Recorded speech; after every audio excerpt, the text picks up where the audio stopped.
You are listening to She Rises, a podcast dedicated to women who are ready to stop settling and start living their lives by design. If you're ready to talk about the stuff that weighs you down and get practical advice on everything from your health, body image, spirituality, relationships, and personal growth, then you're in the right place. Hello, I'm Giovanna Capozza, your host, master coach, spiritual teacher, and mind-body expert, and I'm on a mission to unsettle women all over the world.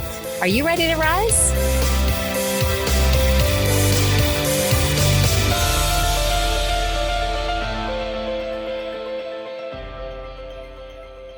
Hello, everyone, and welcome to the show. I'm your host, Giovanna Capozza, and I'm here with a very, very special, funny guest who I consider a brother from another mother. I want to ask you a question first, though. Here's a little quiz for you. What does an award-winning entrepreneur, a TEDx speaker, a baconitarian, yes, that's a vegetarian who still eats bacon, people, a funky sock lover, a former rapper who opened for the WuTang Clan, and a previously 332-pound man have in common? Well, they're all the same guy, and he's on the show today. Jason Goldberg, or JG for short, is a geek turned entrepreneur, international speaker, educator, and author of the #1 international best-selling book called Self-Leadership. Prison Break, Vanquish the Victim, Own Your Obstacles, and Lead Your Life. Welcome to the show, Jason. I am so excited to have you here. And quick correction, the book is called Prison Break, but it is your work on self-leadership, and that's what we're here to talk about today. I'm so happy to have you. Yes, I'm so excited to be here because I freaking love you, and I don't even care if this could be a fake podcast. I don't even know if it's real, if you're recording, and I'm still a hell yes because I just want to hang out with you because you bring joy to my world. Oh my, ditto, brother. I feel the same way. I love every time I've had a chance to speak to you. I just love it. You make me laugh. I feel. I have to tell the audience. Can I share with the audience what I said to you the first time I met you? You can share. I don't even know if you remember. Yeah, it was an NC-17 moment. But, not that thing, the other thing. Go ahead. Yeah. So first time I had heard about Jason through the grapevine. He had still has, I think, the Not So Serious Life. It's your own version of a video podcast with international best-selling author and coach extraordinaire Steve Chandler. And I would see you around, and then I saw him speak at an event that I was at last year. And he got off the stage, and I went up to him and said, Jason, I just got to tell you, I love you. And you are basically me with a penis. And I was so surprised because I forgot I had one of those. So thank you. No, I thought you were going to call security is what I thought was going to happen. Yeah, but we had already sung together by that point, didn't we? Did we rap together already? But remember, when I was trying to get everybody to sing and you were the one who actually spoke out, and so I made you sing with me, and you're the one who helped get the crowd into that. We had a moment. We did, I think. Did you call me up on stage? I think you might have. I absolutely called you up on stage. Oh my Lanta, as they say. Well, anyway, that was our introduction, and I have loved you ever since, even more every day. The feeling is totally mutual, I promise you. All right, enough of the love fest. I messed up the title of your book, but I want to say it again, Prison Break, which, by the way, is probably the best title for a book on personal development. I have so many questions I want to ask you, but I kind of want to dive into the book because I think this is going to paint the picture of your entire story, and I'm sure people want to know about the baconitarian and how you lost over 130 pounds. Yes. I've got the Oprah transparency about my weight. I've been up and down, and I'm struggling with this last 20 and yada. So, I'm sure my audience of mostly women and some men are going to want to hear about that. But let's dive into the book. Tell me about Prison Break, and let's go from there. Well, but first of all, though, I know, and I say this with all the love in the world, but is anybody else sick of hearing about how much Oprah loves bread and chips? I get it. I eat bread every day. I'm I get it, Oprah. That's enough. I know. It's enough with the bread already. Oprah, if you're listening to this, and one day when I'm on your show, I got to tell you, I love bread and chips too, but if I eat them daily, it's not happening for me. Oh my It goodness, won't it's happen. hilarious. They're like the devil for me. But anyway, yes, It's I just not going to agree. happen. I love Oprah. I can't deal with the chips and the bread. I feel like I'm becoming like a Jewish mother. What's up with the chips and the bread? Enough with the chips and the bread already. So sorry, that's not even what my mother sounds like. So it's funny. It's even funnier. So Prison Break is all about this belief that I have that I don't ask anybody else to believe, but it's my belief based on my experience in the world and the people that I've worked with, is that in any given moment, we have a choice to approach any challenge, any situation, any opportunity, any heavy thinking, anything that comes into our world as either a prisoner of circumstance or as a self-leader, as somebody who is at the whim of the economy and the weather and the song on the radio that reminds you of your ex, or as the person who just takes full ownership of their spirit, full ownership of their creativity, really tapping into what we're capable of and doing that on a moment by moment basis. So there has yet to be any circumstance that I found that doesn't fit into a place of where self-leadership is just more effective. So Prison Break and the whole distinction between being a self-leader and being a prisoner is in no way, shape, or form about right or wrong. If you being a prisoner in the world and you making decisions from a place of being a prisoner, you seeing through the lens of life as a prisoner where things happen to you and woe is me and all these things, if that serves you and it has you feeling the way you want to feel, then you will get zero value out of reading my book because the system you have in place is working beautifully. But if you have a system in place that's not working quite so beautifully and you're open to testing something else, then shifting into self-leadership in a fun, playful, not so serious way may be a better system for you. I don't know. You have to test it for yourself, but it worked for me. I love it. I love it. So yeah, for those of you listening that are just happy being in victim mode and blaming everything and everybody else for all the problems in your life and never getting any better, then fill your boots, right? Like just, that's good. Yeah. And that's the funny part is like one of the big things about self-leadership is not that you don't have prisoner moments anymore. Like I was talking to somebody recently about this who kind of asked me in a nice way. They weren't trying to be a jerk, but they're like, well, what makes you qualified to teach self-leadership and living a not so serious life? And I really nobody had asked me that before because it seems like an asinine question. But it was actually, it was in that moment, it actually made sense. And I'm like, oh, I know exactly why I'm qualified. And they said, why? And I said, because I am a serious prisoner so often in my life still. That's why I'm qualified to teach this, because I'm being tested by it every single day. So the reason I say that is because there's nothing permanent and pervasive about being a self-leader, just like there's nothing permanent and pervasive about being a prisoner. It's not a personality disorder. It's not something you're born with. It's not like a sixth toe or a vestigial tail. It's something that happens. It happens moment by moment, right? And I have both of those, so I know. So it happens moment by moment. So when somebody says to me, when they read Prison Break or they see me give a talk on self-leadership, and they come up afterwards and they're like, oh my God, I get this. I can totally see where this will be powerful. Now I want to know, how do I do it, 100% of the time now and for the rest of my life? And I'm like, if you figure that out, let me know. Exactly. Because I'm not there. I'm not a guru. I don't have it figured out. And I totally have prisoner moments. And one of the pieces about being a self-leader is recognizing when you're having prisoner moments. And I'll even go even further with it and say, sometimes I'll have prisoner moments and I'll get into self-leader mode by saying, oh, dude, you're totally being a prisoner. And I'll decide to still be a prisoner in that moment and not change anything. That's okay. And that's your choice.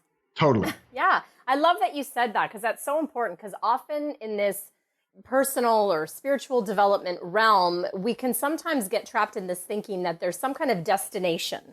Like once we arrive there, we'll be enlightened, we'll be Buddha, we'll be the Christ, we'll be the whatever. It's like, well, there's a destination that we have to get to, and it's not. And that's what I love about your book. It's literal tools. It's a tool box, really, is what I'd like to call it, of how to lead your life. And so I wonder if you can share some of those with us, because it isn't a destination. I still get caught up. God, I just had a moment 2 days ago that I was just oh, I was just, I was doing that thing and my fists were pumping, and I thought, okay, I got triggered here. And of course I have my tools and I have what I do. And my version of self-leadership is I call it radical responsibility. Yes. Let's dive into some practical tools and some pieces from your book. Yeah, totally. And the fact that it's been 2 days for you shows how much better you are than me. It's been 2 hours for me. So I'm actually I'm inspired by you. Maybe we should just dive into your stuff instead, because obviously you have a better handle on this than I do. but I love what you said, and the really, the one of the core elements of the book that I don't say, but I've been saying now is, language is such a huge thing in my world, and I think it is for you also, and people like us, we really pay attention to the language that we use, and also the people that we work with use, and it gives us a real insight into whether they're, using their language to create their world or using their language to excuse or dismiss or report on their world, which is, more what a prisoner does, and it's so interesting that mastery is something that a lot of people talk about, right? And so mastery of self-leadership in this example. And one of the things that when it clicked for me has made my life so much happier is when I stopped referring to mastery as a noun and started referring to it as a verb, right? Like mastery is not a place. Yeah. Mastery is not a place you get to. It's an ongoing practice. And so for anything I talk about in the book, and for anything that really, for anybody that learns from anybody, I don't care if you learn it from me or you learn it from Giovanna or you learn it from anybody else, know that that transformation is both instant and a lifelong process. And what I mean by that is it can be instant, that you get it, right? That you get the insight, but then you're going to practice it moment by moment for the rest of your life. So, Michael Jordan never finished practicing his jump shot. Right. He never got to a point where he was like, hey, coach, just, call me when the game starts. I'm going to be in the hot tub with a bunch of ladies and I'll come out when I'm ready. Like you just always were working on that. And Steve Jobs was always practicing innovation. It wasn't a noun for him. It was a verb. It was a part of his being. So everything that's in the book is really about practicing this as a part of your being. And so if we talk about some of the things that are in the book, I've gotten a lot of feedback from people, and there are a couple things in there. Two things off the top of my head that really, really resonate with people a lot. And it's funny because they're two of my favorite chapters too, that I end up going back and reading when I need help.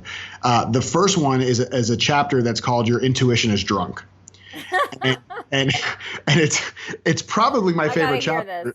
Yeah, it's amazing. So what I realized in my life was that, we hear the word intuition a lot, and especially in the personal growth world. And I got kind of jaded by intuition because I felt like, my quote intuition had steered me wrong before and had me make the wrong decision or didn't fulfill me like I thought it would. And all these things were happening. And when I started finally recognizing, and I'll tell you kind of what that means, the intuition is drunk thing, is I realized something was off when I first had left corporate, and I was in corporate IT for the better part of 15 years before I became an entrepreneur. I launched two more traditional companies, one that was a transportation startup. It was technology and transportation together, kind of like an Uber for businesses, but like 4 years before Uber came out, we weren't nearly as well funded, so it didn't work out so well. And then I started another company that's still up and running that is in partnership with NASA, and we have 3 exclusive license to patents from the shuttle program. So that's and that company's still up and running, but I'm not involved in it day to day anymore.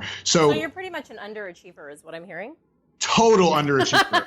Like, I am just like, you have no idea. I am the ramen noodles of success. So it's so good. So anyway, I just got this like salty taste in my mouth. So when this first came up for me and I realized that I was having issues with intuition or issues with the way I was kind of making decisions in my life was when I was in that first startup, and I would have these moments where I would get really down on myself, and I wouldn't even notice I was doing it. But my wife, Alicia, who is freaking incredible and a total rock star, and I can't wait for you to meet her one day. She's just amazing. She would catch me on the couch. This already sounds like I'm setting it up to be like triple X. I was going to say, do we need to hear this? I mean, you can swear on this show, but I don't know about this. Earmuffs, kids. So she would catch me on the couch, and I'd be scrolling on my phone, but I wouldn't be looking at Facebook, which she was used to me scrolling doing that. I was looking at job ads. And so I'm an entrepreneur, and I've started my own company, and we have investors, and we've launched, and things are going, but they're not going the way I want them to, and we're not making as much money as I'd like, and there's a lot of stress. And so I think, okay, this must be the time that I should make some really big decisions about my life. When I'm in a really low state of mind and I'm in a really low quality of thinking, this is when it's a good time for me to start looking for jobs. How many of us do that though? God. It's the reason that the Magic 8 Ball, you remember the old Magic 8 Ball? Yes, I do. I actually have one behind me that's the Dr. Freud Magic 8 Ball. And basically every time I shake it, it says, "Tell me about your mother." It's freaking hilarious. I have to have that. I'll show it to you. We'll show it to you afterwards. But the original Magic 8 Ball, it had one of the sides of the die was ask again later, right? And that's what really brought up for me this whole intuition is drunk thing, because think about it. Your intuition is directly, in my mind, tied to your state of mind and your quality of thinking. And so if we personify this for a moment in the world, and let's say that you have an uncle or a mentor or a coach or a best friend or a somebody that you always go to for advice, and they are just unconditionally loving, unconditionally supportive, give you fantastic insight, fantastic direction, fantastic guidance, fantastic advice. And one day you're having a struggle and you go to ask them a question and they are like piss drunk, right? Just totally like falling off the chair drunk. Are you going to take their advice seriously? No. Hell Of course no. not. Of course not. And not only are you not going to take their advice seriously, you're going to look at that person who's always been there for you and always loved you unconditionally. And you're going to say, you know what, in this moment, I think they may need some of my love and support. Like maybe it's time to turn things around. And instead of me asking for something from them, I pay a little attention and a little focus to them and love them the way they are right now. Not to force them to sober up, because you can't force people to sober up, right? You can try all the black coffee and greasy cheeseburgers in the world. It just takes time to sober up. And then once that person sobers up, they become that uncle or that mentor or that coach or that friend that gives you great advice again. And I look at intuition the exact same way. I love that you just said that. Love it. And I wanted to just add, because I gotta add a little nerdy girl piece to that if I can. Mm-hmm. Because I was just talking to a client yesterday about this, because we almost get down on ourselves that like it's not working in that time. We can't find the answers. But you're biologically programmed that when you're under stress, that you have a biological reaction to that, which is you literally funnel all the blood and resources away from any non-essential things that aren't going to get you to fight, run, or freeze. And so you don't have access to your intuition. Literally, from a biological standpoint, you don't have access to intuition. So yeah, you got to like wait for it to sober up in a way. I love this analogy. Totally. And some people don't resonate with the drunk thing because they've had, addiction issues or something in their family. And I don't want to count them out. So you can replace drunk with sick, right? Like, if your best friend had a flu, you probably wouldn't go ask them for advice because they would just be down. They wouldn't be in the right place to really serve you. And the flip side of that too is that here's what really, really screws us over, right? Because in the way I look at this too is that, and actually it's even a better analogy when we talk about being sick with this next thing I'm talking about, is that if somebody were to sneeze on you when you're healthy, it's kind of gross, right? I mean, it's kind of disgusting. Just a little bit. But you're going to be okay, right? Like nothing bad's going to happen to you. If you have pneumonia and you're in ICU and somebody sneezes on you, you could die, right? And so when our intuition is drunk or our intuition is down or we're in this low quality state of mind, a thing that would normally be little and petty and maybe kind of irritate us, but we'd get over it pretty quickly, can now be this debilitating, spiraling, permanent, pervasive, like, oh my God, my life is over and nothing's ever going to work out again kind of thing that normally would not shake us off our core if we just kind of chilled for a little while and let the snow globe of our mind settle and let our intuition sober up. And that same thing could kind of be a non-issue. Like there may be nothing to do to even solve it once we just chill and let our minds calm down a little bit. I love this. And so many amazing metaphors in there. The snow globe of your mind. I mean, that's awesome. So what do we do? What do we do when we're in the snow globe of our mind and our intuition is drunk and we're in that fight or flight panic and you're ready to throw in the towel, right? Or whatever it is. Yeah. How do, sit and wait sometimes is like, that's hard to do. But what else could we do in that moment? Yeah. So the snow globe analogy is something that I use all the time. I actually have a physical snow globe in my house that I use, but when I'm not home with the snow globe, I'll visualize it in my head and I'll kind of, shake up the snow globe either, physically or virtually, and kind of see what that looks like and really just watch as the snow settles back down to the floor of the snow globe without me having to do anything. Right. In fact, anything that I do to try to make the snow settle faster, actually, it works against me having the snow settle. And so for me, like it can take literally 30 seconds to a minute for me to do this kind of snow globe meditation, as I call it. It's not a real meditation, but just kind of watching the snow in your mind fall. Yeah. And I notice, like for me, I know it's working when my muscles stop tensing.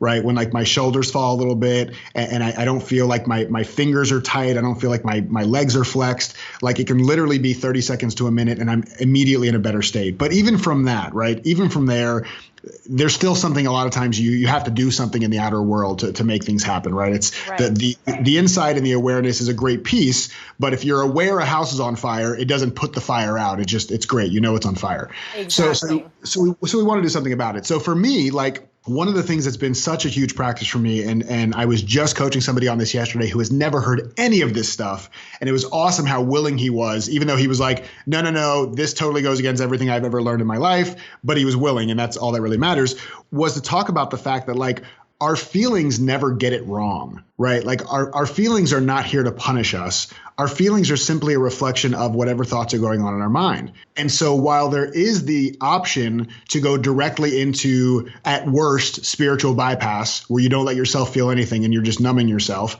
or at best, some creative reframing, which I love and I think there's a total place for, if all of that comes from this place of, I'm doing something wrong, I am something wrong, I shouldn't be feeling this shouldn't be happening, then at best it's going to work for maybe a couple minutes and you're going to spiral back down again. So my first thing is to be like, to notice what's going on. Like, oh, okay, I'm feeling like crap right now. I'm feeling kind of down. I'm feeling kind of overwhelmed. Okay, cool. All right. It's not ideal. It's not probably how I want to feel, but if I pay a lot of attention to it and try to force it away, it's probably going to come back even stronger. So it's kind of like acknowledging what's there and not making myself wrong for it. And I see when I do that when I can calm down enough, when I can get my snow globe to settle enough, then I basically say that what's happening is I'm having a Britney Spears moment. Right. And this is not when she went crazy and shaved her head and attacked media. Jason, am I going to get sued here? We brought up Oprah. Now we're talking about Britney Spears. Like, I don't know. My career in entertainment is totally gone before it even starts. So for me, a Britney Spears moment is one of the most gentle, loving things I can do for myself. And it's when my thoughts go crazy and I'm beating myself up and I just think that I'm doing something wrong and I shouldn't be feeling this way. Then I say to myself, oops, I did it again. I just literally went into the choreography of that. Like, as you were, it was in my head and I was like, oops, I did it again. Okay. I should do the rest of the interview as Britney, like breathless Britney. And then I look at my thoughts. It's true. That is how, I just noticed that. That is how she speaks. There's a lot of breathy. But anyways, you have this moment of, which is gentle, by the way. I love that. Like, it's not like, you idiot, you screwed up. It's like, oops, I did it again. Right. Yeah. And the metaphor that I use, because if you haven't already been able to tell, I love metaphors. This comes from me being a rapper. Like, when I was a rapper. Oh yeah. We got to go there still. Oh yeah, we'll go there. But metaphors were my thing. Like, it was fun for me to create metaphors. So I do a lot of metaphors in my speaking and my coaching. So the metaphor here is like any emotion that comes up that's a heavy emotion, and that's another thing language wise. We need to stop calling these things negative emotions or bad emotions. Like, there's no such thing as a negative emotion. Are there emotions that maybe feel heavier and emotions that feel lighter? Sure, but let's not like demonize them, because that's just going to make it harder. So what I like to do is I like to say, if I'm feeling a heavy emotion, when I'm really conscious of it, this doesn't happen all the time. Again, not a guru, have plenty of prisoner moments. But when I am conscious enough to recognize it, what I see is that heavy emotions are no different than the little light that flashes on the dashboard of my car when I'm low on fuel.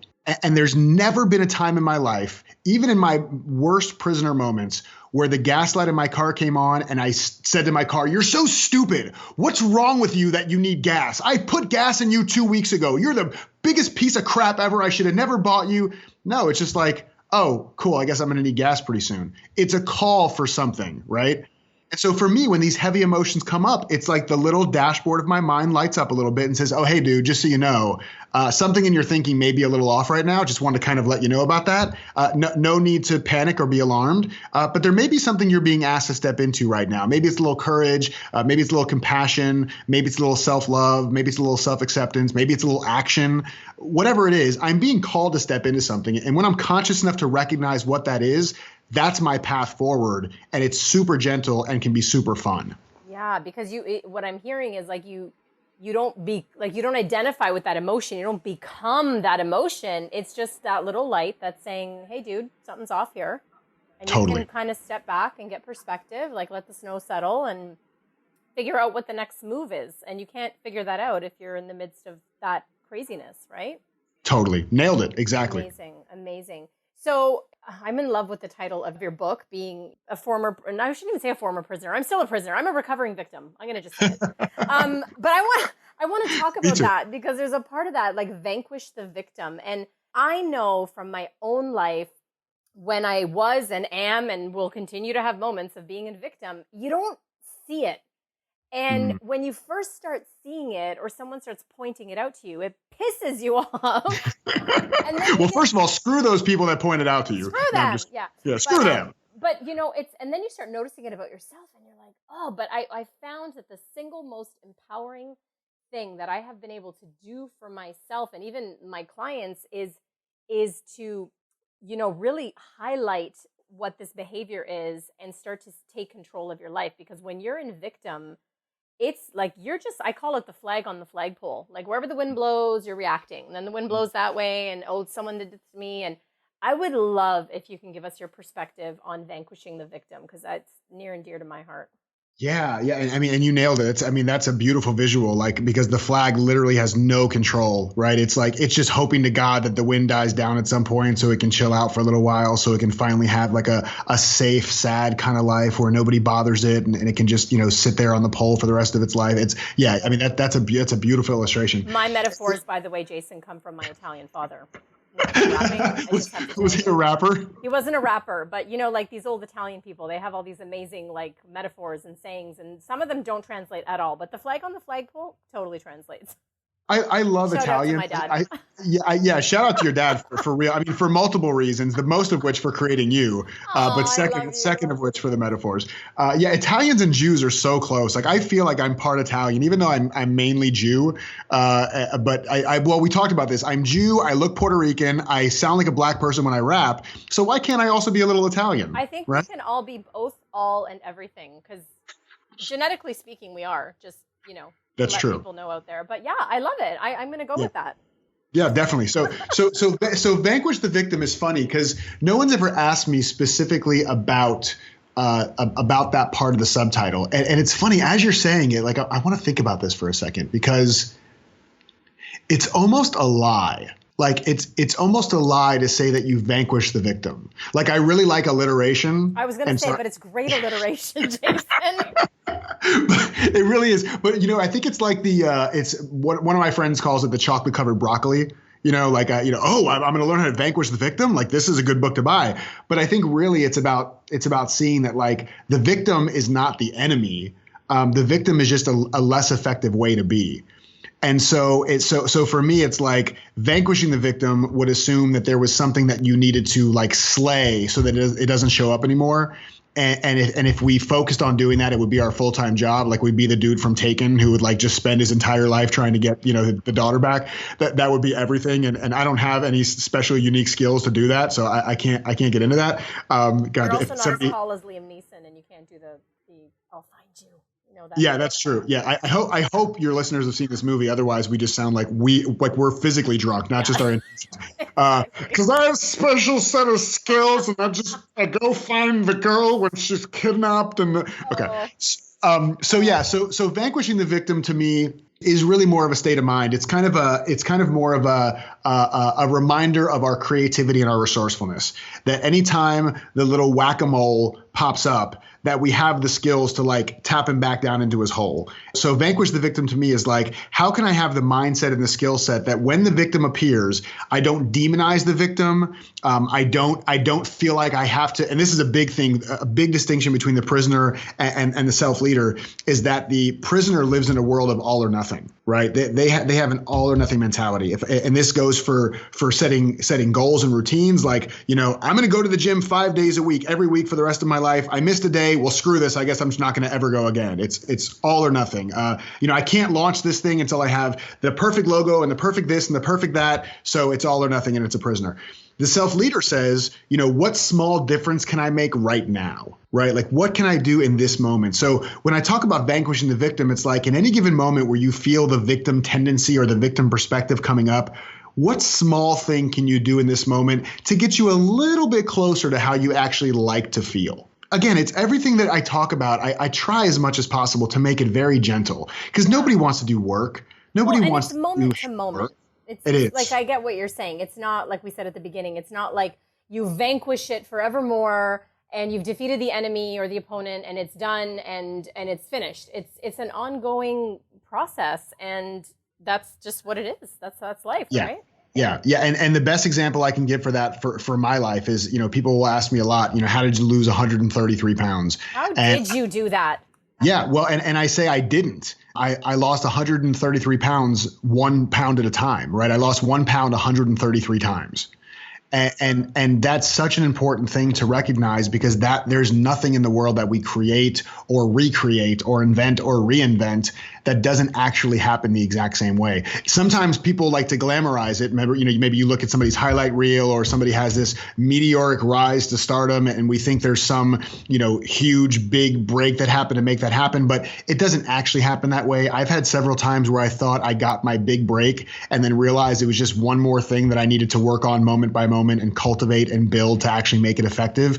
So when we stop thinking that there's some big break that's going to make us happy, big break that's going to make us successful, and recognize that it's always 1 pound 133 times, it makes it a lot easier to just keep staying in action. I got to tell you, I heard you say that line on one of your interviews that you gave, and I forget where you were, because you talk a lot, man. No, I'm just joking. I do. But God, I never shut up. That's Verbal why I love diarrhea you. is what my mother calls it. Me too. But yeah, I heard you on an interview, and I heard you say that line. Like I lost 1 pound over 130 times. And it was such an amazing reframe for me, because at the time I've lost 70 pounds. And and it was amazing. And then I've, slowly in the last little bit, from stress and I'm going to blame the outside world. I'm going to be the victim here. But Sure, yeah, cool. I've put on about 20 that I'd love to release again. But I was so stuck in that, like, I got to do that. And I kept thinking of the 20 and the 20 and the 20. And I heard you say that. And it was such a great reframe for me, because it kind of just like, it took a load off, and not just the weight thing, like everything else I was probably beating myself up about that day, but it was such a load off to think of it that way. Yeah. No, and that's the way it works for our inner world weight too, and I think this because you probably heard me talk about it, and of course it's in the book, but there's the weight that I had on my body, but there was also the weight that I carried around in my mind, and the mental weight and the emotional weight and the financial weight and all these different other kinds of weights that had nothing to do with physical weight that I really didn't spend a whole lot of time addressing in the beginning of addressing my physical weight. And so there was this other kind of weight that needed to be worked on also. But the trick was that it was the exact same thing. It was 1 pound at a time. It was one thought at a time. It was one challenge at a time. You don't stockpile self-leadership.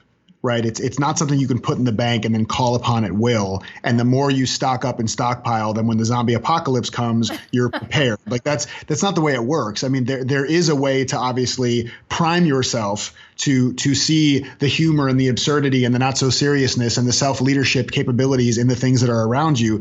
But it's much more about how you respond in the moment. And so when people ask me things on interviews like, tell us your big transformational moment, the thing that you're the most proud of. And I used to say like, losing the weight or starting my own business or writing the book. And then I realized like, no, actually my biggest transformations, the ones that I'm most proud of, are like the random Thursday where I thought a client was going to sign up with me. And then he says, actually, I've decided not to. Or, my wife says something, and instead of like going in on her, I really slow down and like see where she's coming from. Like those little things that could otherwise be a death by 1,000 cuts. Those are the transformations I care about, because those are the ones that show up multiple times a day that could really impact my life for better or for worse. So that's my focus. Oh, that's, again, amazing. These small wins, right, which aren't actually so small when you stockpile them up, because it actually takes you from being this like passive bystander in your life and being the victim to actually being engaged moment to moment and having these small mental wins, because I think we all have them, and we're all human. We all get triggered by stuff. Stuff happens, and we can either go around, like you said, the victim and kind of have the blinders on and just keep creating chaos in our lives, which a lot of people are doing unknowing that they're doing that. Or we can have these tiny little wins where we're just awake and conscious and addressing those pieces. It's so important. And I think that's it. Like that's your self-leadership. That's it. I think that's it. I should write a book. You should write a book about this. You're really good. You're really good. Jason, I gotta hear though, because so like we're gonna get not so serious for a second, and we're probably Oh, gonna get goodness. serious again. Uh-oh. But what is up with the Wu-Tang Clan? Like, I need to hear. I need to hear about this. Woo, tag, Ooh, tag. tag. So the There's way a it lot of worked, name drops in podcast. I just have to say. Oprah, Britney, and Wu-Tang. That should be in your show notes. Like, tune in for the only self-help interview you'll ever hear that references Oprah, Britney Spears, and the Wu-Tang Clan. I love it. It's perfect. So yeah, so I've been into hip hop for a long time. I mean, the first CD I ever bought was a DJ Jazzy Jeff and the Fresh Prince CD at a garage sale. Amazing. Yeah, which was incredible. And then I went like super hardcore and went like Dr. Dre, like West Coast. And then I eventually ended up getting smart and going into the East Coast stuff. And so I was a Biggie fan. And then Nas was like my favorite rapper of all time. This is where 90% of your audience have turned off the podcast. I was just going to say, your in-house studio audience that you have right now that's researching you, she's born in 97. She's going, what? Who? The Fresh Prince of what era? Like, what? The fruit tang. What are you talking about? So it was actually really okay. Hold on. That's a whole. I don't want to go on a tangent because I'm a tangent guy. So I'm going to wait for now. So anyway, so I was into rap my whole life, and then when I got into high school, I kind of hooked up with this group of people that were really into it, and so we would have like what we called ciphers, which was like everybody standing around in a circle and like freestyling and rapping and stuff. And I got into it, and then Nas, the rapper Nas, who's just incredible, one of the best lyricists of all time. He's still around. He's from New York. He's just amazing. I would sit down and like back then you would buy CDs and inside the CD covers they would have all the lyrics for all the songs that you could like read along as they were rapping. So I would read along and I would like kind of rewrite his lyrics to kind of get the structure. I'm very analytical in some aspects and then kind of creative in other aspects. I'm left and right, just like you, I'm sure. And so I got into it kind of for fun. And then around 1999, so 2 years after the woman researching me was born, I ended up connecting with a different group of people that were really, really like sincere about creating music. They had production, and then they were, they had gotten all the cheapest tools you could get that would actually give you fairly good sounding music, and they were making their own beats and everything. And so I joined this group, and we really got into it. And for like the better part of 6 years, I was pretty into it. I mean, we stayed mainly on the East Coast, but up and down the East Coast doing shows every weekend. So I was a network engineer and in IT during the day. And then at night and on the weekends, I would be a rapper. And I would tell people my corporate job, like, oh yeah, on nights and weekends I rap. And they're like, yeah, sure you do. And then I would go do shows and I'm like, during the day I'm a network engineer. They're like, yeah, sure you are. So it was this interesting, like, split personality thing, multiple personality thing I had going on. And amazing. It was incredible. And so over time, by us doing this work over and over again and just putting out really good quality music and sharing it with as many people as we could in the local market in Orlando where we lived, we became like the go-to group for any of the big acts that were coming into town to be the opening act. And what the clubs and the venues didn't want is we had like 7 or 8 guys in our group, so it was kind of Wu-Tang-ish. They didn't want 7 or 8 guys opening up for an act. So what they would say is like, hey, if you guys want to pick 1 or 2 of your guys to open up for this particular artist, then pick 1 or 2. And so basically inside the group, we'd be like, oh my God, Twist is coming in town. Well, then you have to open for him because he's like one of your favorite rappers. And then Wu-Tang's coming in town. Well, you got to go open for him because that's like one of your favorite groups. And so we would kind of like trade off and open up for these really big acts that would come into town. And it was amazing. Oh my God, you guys had this little rapping democracy happening where you just, it was just did. Hey, you go do this. And I mean, how amazing is that? Because usually people that are in like any kind of show business or working up to their way, it's usually like, you're getting elbowed and it's like, no, me first. And that just sounds so amazing to be part of that. It was great. It was great. And I didn't notice I never thought about it until I'm talking about it now. And especially with what you just said, like it really is a great metaphor for, being really successful in business, is that there's a level of presence and sincerity and professionalism that if we bring more of that to what we're doing, that alone can separate us from so many other people that are in the same industry. I mean, we were by no stretch of the imagination the only people rapping in Orlando. We probably did have better skill in what we were doing, but that was also because we practiced diligently every single weekend while people were going to the club and getting drunk and smoking weed and doing all this stuff. We would be in the studio till 3 o'clock in the morning recording new songs. and we had fun in the process. So it's like, that goes back to that whole mastery as a verb versus mastery as a noun. We never got to a place where we're like, cool, we're done. We can just wait to open up for WuTang now. It was like, this is what we do. Like, this is the path that we're on. And so we're going to practice it from a very playful way. We're going to practice it consistently and see where that takes us. Yeah, you keep working your craft. And if your craft is to be a better human and have better relationships, then you're working on your self-leadership or your rapping or whatever it is. But I mean, I love the collaboration, and I love that it's like, well, yeah, you do this, and when you do better, I do better, or we do better. It's this inclusion that, you don't see that a lot. And I love that. I love the collaboration. I love that supporting each other to be your very best. We're all on this road together. Totally. Yeah. Absolutely. I love it. So, sometimes when I talk to people about and okay, I did not open up for Wu-Tang. I couldn't rap. I could maybe follow the lyrics to a Biggie song. This is my favorite. Nice. We should do that. Yeah, hopefully not in public. But well, you could do it in public, but I would not come across. But you got all the stage moves. But, I talk to people, and I found myself talking to someone the other day, and they were like, well, tell me a bit about your background and stuff. And so, I kind of started from my cruise ship days, where I was an assistant cruise director. And for those of you that were born in the 70s and 80s, Julie McCoy, for your in-studio audience, she doesn't know who that is. But I worked on the Love Boat. I went from there to my studies in homeopathic and alternative medicine, and I'm a coach. And people just kind of look at me with this, probably the looks you get, which is like, what? But I can tell by listening to you what a layered effect this has had in your life and in your coaching and what you've created. But I wonder if you could speak to that a little bit, because I mean, I love you. People can already hear my love affair with you, but I could see it. But I wonder if you could speak to that, all these little steps that sometimes we think this isn't related and that's not related, but look at me now, mama, right? Look at you. Oh, it's all so related. And I think that's one of the things, actually, I love that you're bringing this up. And I didn't know about your cruise ship stuff, so I need to learn a lot more about you, because I got to hear about that. There's so many stories there. Yeah, we'll do some coffee. Yeah. Talk amongst ourselves. So it's so interesting, because one of the things that I think really started to help me turn the corner in the business that I'm in now, with the speaking and the training and the coaching and the stuff like that, is to start being open to all the things that I thought were totally disconnected, to the parts of me that I either consciously or subconsciously wanted to bury, where it's like, oh, no, don't bring that part of you in. That was kind of an old thing, or don't share that part of you, because that doesn't exactly fit the mold of what you're doing now. And I realized that those weird, seemingly disconnected things are the exact thing that differentiate me from everybody else. When I think about and talk about, and this is you, and you said this in my bio, I love socks. I truly am a sock fanatic. It's just incredible. I do think of you every time I see funny socks. Well, so there you go. So it's so if your goal is really to serve people and to be memorable, it's very egotistical to think that you can only do that by being a messenger of some powerful, life-changing message. If there's some way that I can share the things that are joyful in my life, and other people can experience joy from seeing my joy from it, I can't tell you how many socks I get in the mail from people, which I friggin' love so much.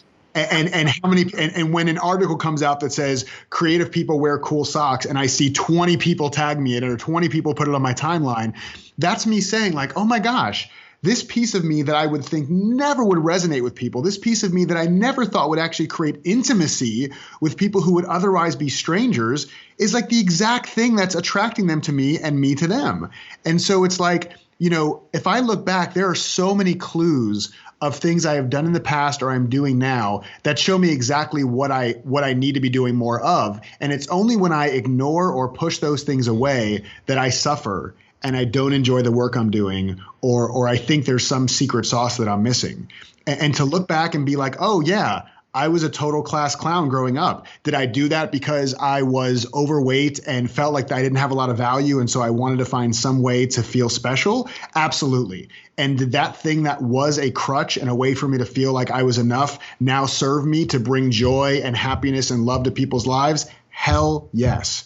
So even if the thing you developed For me, it was comedy and empathy. The empathy was because, being a really overweight teenager, I didn't get a lot of interest from girls, but I would be the guy they'd come talk to. And so I developed the sense of empathy and compassion to be there for them. And while that was something that helped me to feel like I was worth something to the women that didn't find me sexually attractive at that time, now it's the exact thing I use to really be in people's worlds and to help them and to be a service to them. So, when people say like your greatest struggle is your greatest gift, that's not just a pithy line. Like that's really, when we're open to that, anything you've struggled with or you've developed as a defense mechanism or something to make you feel better about yourself or to make other people happy, you can leverage that into being something that you own and you serve the world with and really bring value to the world with. Oh my gosh. I feel like we need to have that angelic, like music coming in here because I'm so happy I asked you that because to me, what you just said is the pinnacle of self-leadership. Like that is the pinnacle of it, is when you can own all your parts, the parts that were painful, the parts that, at the time may have been ugly, or like owning all your parts, the good, the bad, and the ugly, but also realizing that all of these pieces have created who you are today, and that any piece that you leave out, any piece could be a disservice to someone else. Yeah. Like when I see funky socks, like I think of you, but I also kind of get a smile on my face because it's like I see you being you in the world, and it gives me permission to be me. It's one of the things besides you're me with a penis that I said to you is I said, thank you for giving me permission to be me, to actually have it be okay that sometimes I'm goofy and I'm like, I wasn't the class clown, but I was always the family clown, and it's part of what, the little whispers I had about the podcast, like that was like an extra kind of kick in the pants for me that was like, hey, get out there. So thank you for that, because absolutely. You being you and owning all these pieces and putting them together. Yeah, that to me is self-leadership, and that's amazing. And thank you.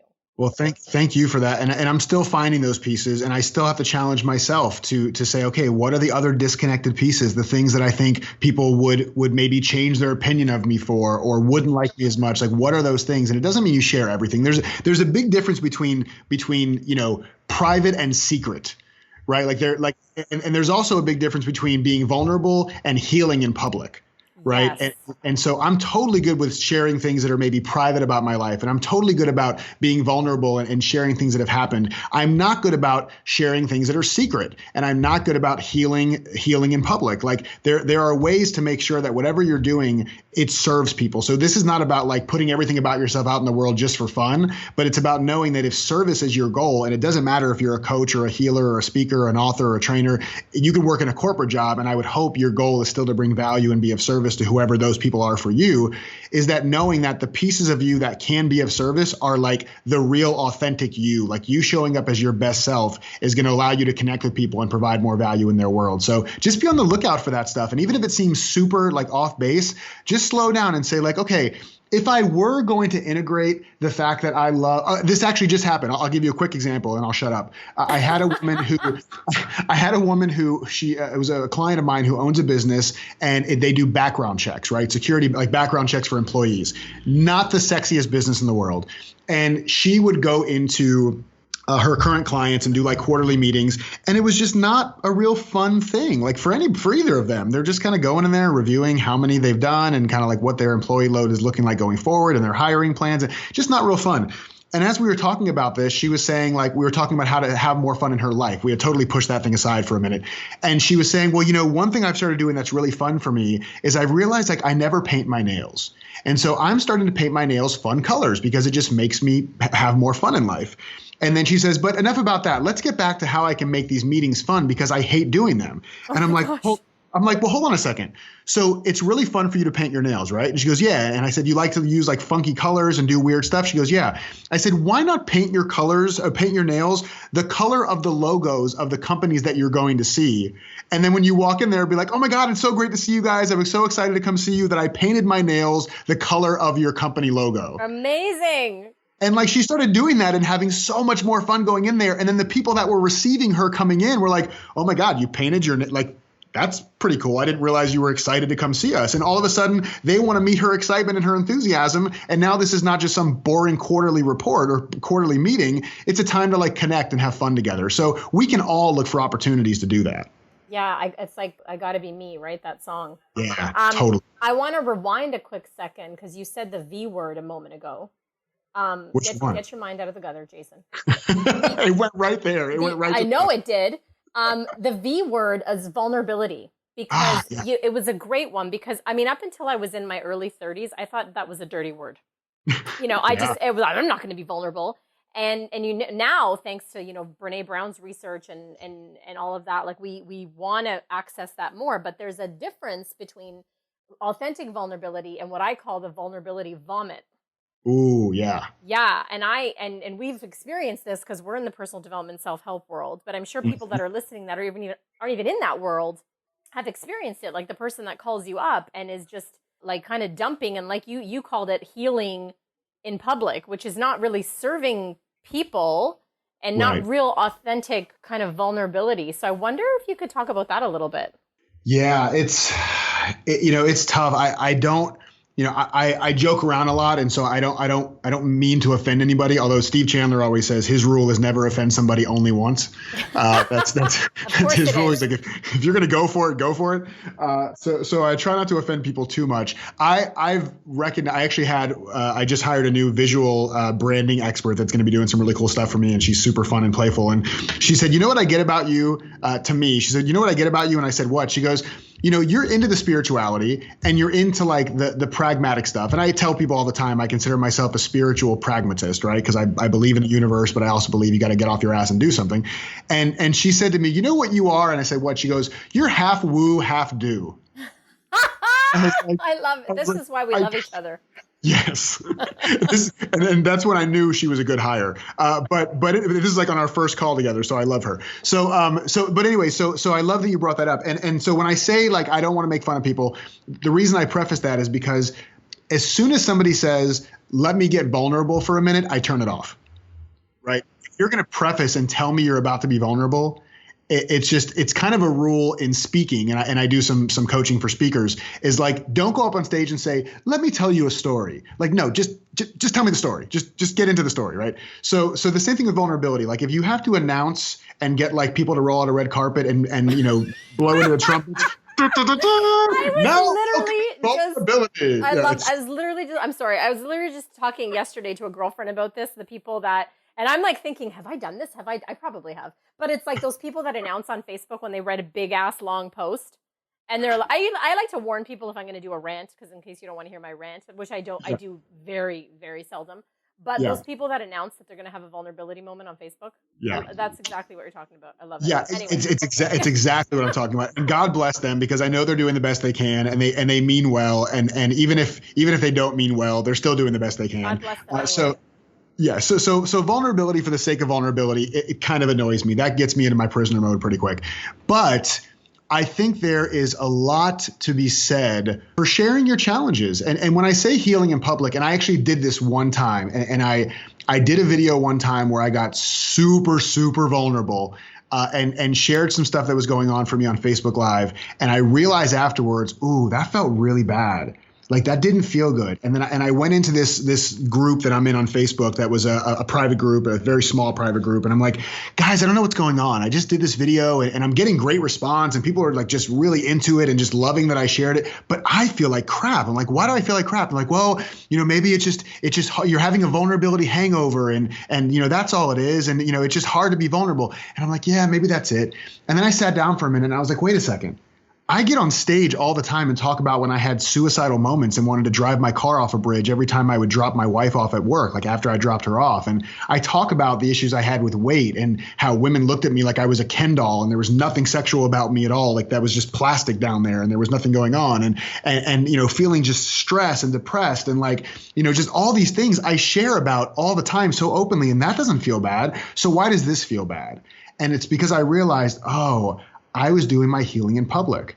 I was sharing for some reason that wasn't pure. I still don't even know in this moment what the reason was. Maybe because I wanted pity, maybe because I wanted support. I don't know what it was. And there's nothing wrong with doing that privately, right? Like if I had called my best friend and said everything that I said on that Facebook Live, I would have felt great about it. I mean, it may have felt weird, but I would have felt great about it. But doing it in public, I realized that's why I felt bad. So if you have something to share, and you feel like you've done enough work around it where you feel like, listen, by me sharing this, I hope it helps somebody that thinks that they don't know where to go next or that it never gets better, then I think that is not just being of service, but it's your duty as a human being on the planet to do that. Right? Then it's a give, not a take. Correct. That's maybe that's what it was. It's exactly what it was. I felt like I was sharing something and then wanting something in return because of the way I was sharing it. Whereas true vulnerability is I'm sharing this, and yes, I get the byproduct of releasing shame or feeling support or whatever. But really, this is also being done to be of service to other people who may be struggling with something similar. So just to kind of be aware of that when you're being vulnerable. And again, this maybe is kind of tailored more at people that are doing the kind of work that we do in the world. Maybe this doesn't apply to people who have normal jobs and don't do weird, stupid stuff like we do. Normal. Yeah, the normies out there who aren't weirdos who subject themselves to this crap over and over again. But even still, it's wonderful to find somebody that you can share with. And it's not about their response. It's not about them saying they love you or thank you for sharing or they respect you or thank you for your trust. It's about you being able to speak whatever your truth is. And then at the end seeing oh, I'm still alive. Everything is better now. And I remember actually, I went to this one men's group one time and we did this thing. It was a very private men's group. And what we talked about, we all vowed that it would be confidential. So I never talk about the content, but we did this thing they call a shame circle, where everybody in this circle, there was probably 20 of us total, everybody, whoever wanted to, there was no obligation. You would raise your hand whenever you wanted to share something. And we're all kind of sitting in a circle on the ground. And we've already spent 2 days really kind of getting to know each other. So there's some rapport and some trust that's been built. And whoever wanted to would raise their hand and they would say something they had done in their life that they were really shameful about. And I mean, some of the stuff they said was really heavy stuff. This is not little stuff. This was really, really heavy stuff. And after they were done talking, anybody else who had done that or thought about that at some point in their lives would raise their hand as well. Oh. And just seeing that no matter how dark or deep your thoughts or actions have gone, there's somebody even in this small room of 18, which is such a small sample size. There's at least one other person, if not multiple people that have been in that same spot. It immediately frees you from all this burden that you feel that there's something wrong with you and that there's this debilitating shame. It just gets released. So if you extrapolate that out and say, imagine if that person raised their hand and said that to the entire 7 billion people on the planet, proportionally, how many people would be like, dude, me too? Oh, that's so good. I've experienced something like that similar, and it is so healing to the person sharing. Because when you're in it, it's like nobody else has this problem. I'm the only one. No one else is this horrible. No one else has had this thought. Yeah, I have goosebumps just you telling me that. That's so powerful. And also because I've had a similar experience, not with 18 people, but wow. Oh my gosh, Jason, I could literally talk to you part 2, 3, 4, 5, and 6. I mean, it might be a trilogy. I don't know, but we'll do it. We'll do a Back to the Future. Oh my, that's totally what I was thinking of. You read my mind. You read, guys, before the interview, we were on video, and every time Jason does a Facebook Live or he does something, I'm always spotting this silver model car behind him. And I was like, I bet you that's a DeLorean. And so, of course, I had to ask you before the interview. And it was. Of course. I love it. Well, thank you for modeling self-leadership, Jason. And thank you for writing this book. I know you have a special treat for everyone that's listening. I do. Yeah. I want to make sure that everybody listening gets a chance to read the book. I have completely disavowed any desire to have book sales anymore because that happened. And if there's book sales and I get my little teeny weeny check from Amazon every month, I couldn't care less. It's like, it'll cover my latte obsession. But the big thing for me is to me, this message just has to be spread as wide as possible. So for the people that are listening here, and because I love Giovanna so much, it's easy for me to do this for her, is I set up a link. If you go to thejasongoldberg.com/she rises, then there's an opportunity there to get a free Kindle version, a free PDF version, or if you're in the United States, you can get a free paperback version. You pay a couple bucks shipping and handling, but I'll send you an actual paperback one for free as well if you want that. And that'll be, I'll give that link to Giovanna so it's in the show notes. So you don't have to worry about writing it down right now, but it's thejasongoldberg.com/she rises. Of course, jasongoldberg.com was taken, so I had to get the most pretentious sounding website that I could. So it's thejasongoldberg.com. Well, because the other one is a famous director, isn't he? There's a famous director, and there's also a guy who is a famous CEO of a tech company. So there's two Jason Goldbergs that are out. And in fact, the famous director guy is Ashton Kutcher's production partner, actually. And he married Soleil Moon Frye, the woman who played Punky Brewster. Oh my gosh. Awesome. Another TV reference that your in-studio audience has probably never heard of. She fell asleep 20 minutes. She fell asleep 20 minutes ago, and it's not because of what we're talking about. It's because it's nap time for her. Oh my God, hilarious. Jason Goldberg, and to my knowledge, no relationship to Whoopi Goldberg. Is that right? It's in the book. You'll have to read about it. There is a chapter about me and Whoopi. There is a chapter on the Whoopi. But Jason, I love you so much. Thank you for being here and for taking your time to share your experience, your wisdom, your vulnerability, and your knowledge with us, and the laughs. I love laughing with you. Well, I love you, and the work you do in the world is incredible. Every time I see you, I just get a huge smile on my face, and I know that the people that follow you and that work with you one-on-one or in groups or listen to this podcast, they get so much value out of being in your world. And so I'm grateful that you created this space for us to come together and have as much fun as we did. Oh, thank you so much for that. Lots of love to you. And guys, stay tuned. Come back next week. We're going to have another amazing guest or some more knowledge on the show. And thanks so much for being here. Lots of love, Jason. Love you. Bye-bye.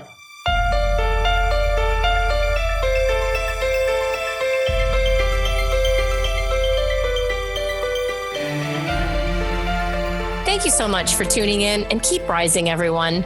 For books and resources related to today's episode, make sure you head over to sherisespodcast.com, and I'll see you there. If you've enjoyed today's episode, make sure you tune back in next week when I dive into more juicy topics to help make your life the best it can be. And hey, if you've enjoyed listening to the show and you love it, head on over to iTunes and leave me a rate and review and subscribe there to the show.